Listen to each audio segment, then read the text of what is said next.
Kaixo artistak, begiratu nire artistek zer egin duten eguzkiaren inguruko erronka bat. Horretarako behar izan ditugun materiala, folio bat bizatitan moztuta, hori kolorekoa, eta fitxa bat nik pasatuko dizuedana, non lerro bat goian dagoen eta behan beste batzuk, umeek izenburua eta gero eguzkiaren ezaugarriak idazteko. Paperak poliki-poliki tolestuko ditugu magia akordeoi bat osatzeko, eta behin osatuta tolestu behar dugu eta itsatsi eguzki erdi bat osatzeko. Kolarekin hau itsatsiko du, begiratu, eta orduan eguzki erdia osatuta dago. Eta orain beste erdia. Alde honetatik itsatsiko dut, ea gauza bera, hau eta bestea itsatsita. Hemendik eta hemendik eguzkia osatuta. Gerozeago eguzkia fitxan osatuko dugu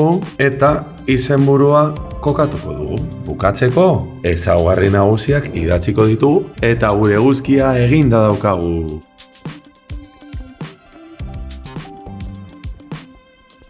Zer iruditzen zaizue? Zuek ere horrela apainduko duzue? Beno, zuei gustokoa izatea espero dut beste bat arte.